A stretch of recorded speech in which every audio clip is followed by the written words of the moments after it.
Have you ever felt discouraged with the women's conferences you have attended, finding the topics lacking anything new and interesting?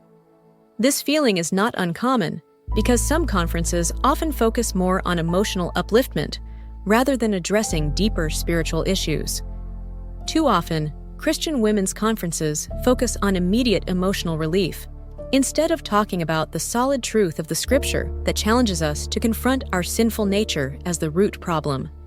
While fostering an environment of encouragement and support for women is needed, there is a vital need for these gatherings to equip women with deep biblical teaching. The Bible tells mature believers to train themselves to distinguish good from evil through constant practice.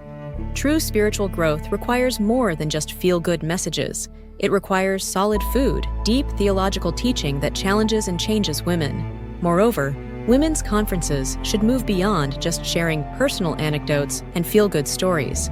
While these can be encouraging, we need a women's ministry and conference that does not overshadow the need for rigorous biblical teaching. Every aspect, from worship to workshops that center on God's Word, will provide women with profound theological insights that equip them to handle challenges in life and foster a repentance and holy life.